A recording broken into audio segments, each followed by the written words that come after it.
Hi my sweet friends, welcome back to my YouTube channel. My name is Stashna. So this is a continuation of part 2 of last week. So if you haven't seen the last week's videos, please go back and watch it to figure out some great books you can read just to empower yourself and renew your mind and give you a fresh perspective.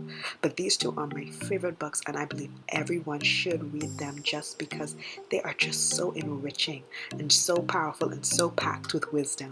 I love you, love you, love you lots. Let's get into this. Alrighty, so this next book. So this I did it in order of how much I loved each book. But this book was not, I don't know if he's a Christian or not, but this book was not like backed by like scripture like all the rest were. Like if you look in all the rest, they have scriptures in them. But this one was not. But this book, man, I would recommend this to anyone walking. Like I'm like, hey, did you read The Compound Effect? No? You go and read it now. I don't know you, but go and read it. Go and read it.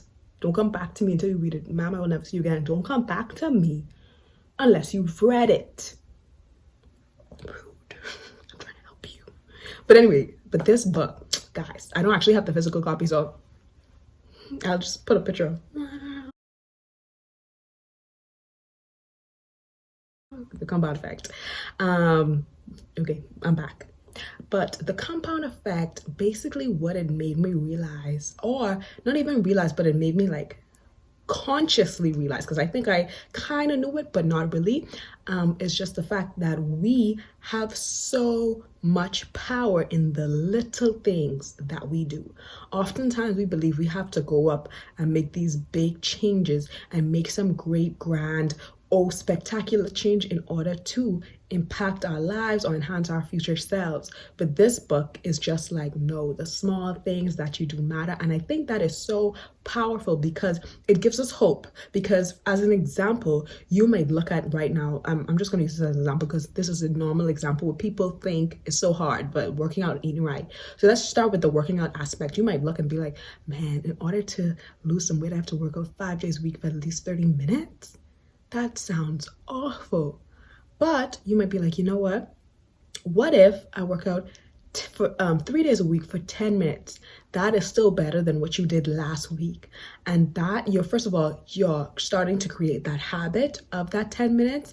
And then also what you are doing, what you don't realize you're doing is that 10 minutes adds up. So you might be like, oh my gosh, that's just 10 minutes, but at the end of the week, that's 30 minutes of exercise, which you wouldn't have gotten otherwise. So basically, and what he is saying is at 30 minutes on every, like at the end of the year, that results in a lot of minutes. I did not do the math before this video, but a lot of minutes of exercise, which your body has now come to realize. So people be like, oh my gosh, your face looks smaller, and you may not realize it, but it's because those 30 minutes of weekly exercise began to add up. And the thing is, what we don't realize is once we start something small like 10 minutes, in 3 weeks, you're doing 20 minutes exercises. And then in 4 weeks, you're doing, oh my gosh, let me add 5 more minutes because because the habit is there, you're just Googling random workouts. You're not Googling 10-minute workouts anymore. You're Googling workout, and then one comes up, you're like, oh my gosh, that looks fun, let me do it. But the habit is there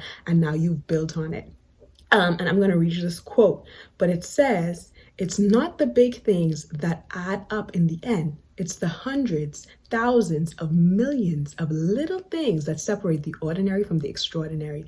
So basically, you can become extraordinary by taking that small step, because if Jane did nothing and Sally did 10 minutes, Sally has abs and Jane does not.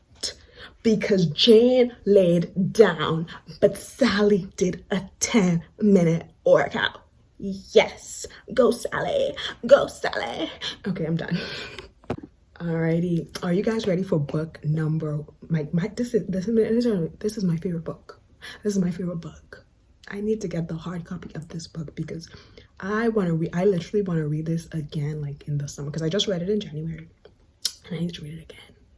And I need to read it again. Like I just need to keep reading it until it sticks. Actually, but just, because it was just such a good book.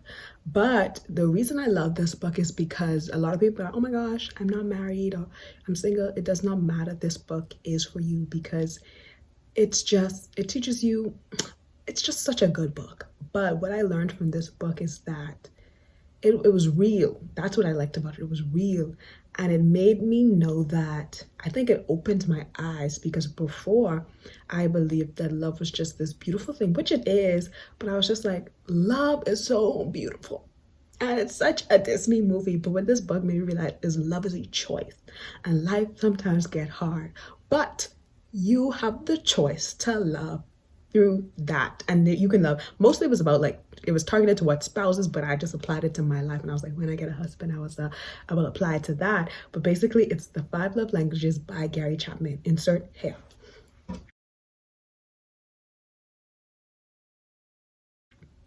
Alrighty.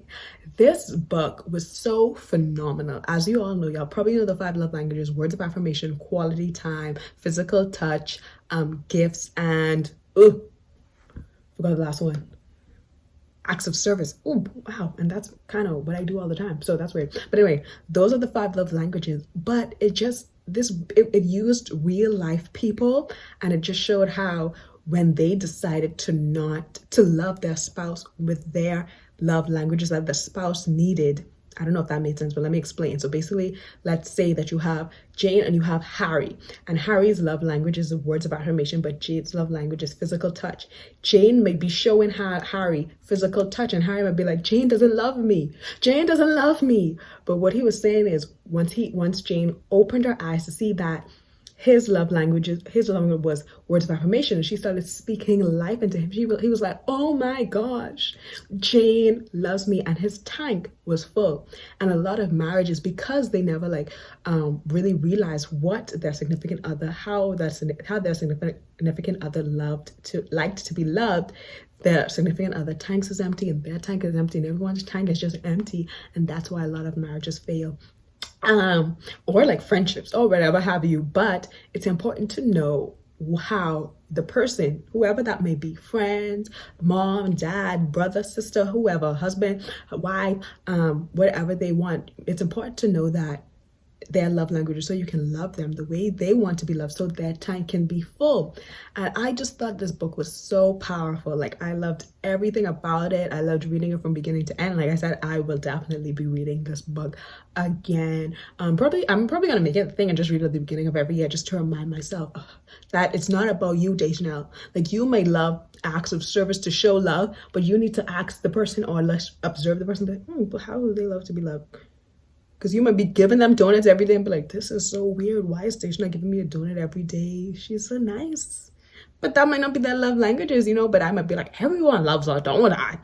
False. They might just want a hug. So that's a very important aspect as well, because I feel like every good deed is appreciated, and every good act of love is appreciated. But I feel as though it would be so much more meaningful if you love them the way that they receive love, because that's why you're giving it to them, so they can be loved, right? So they can know that you love them. So I think that's just a very good aspect, just to know about your friend, or maybe ask them to take that. Hey, can you take this test and let me know what yours is, just so I can be aware of how to love you correctly. But this quote I found is very good, so I'll just read it to you.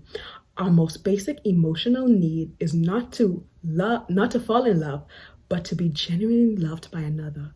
To know a love that grows out of a reason and choice, not instinct. I need to be loved by someone who chooses to love me, who sees in me something worth loving. That kind of love requires effort and discipline. It is the choice to expend energy in an effort to benefit the other person, knowing that if his or her life is enriched by your effort, you too will find a sense of satisfaction, the satisfaction of having genuinely. That's beautiful.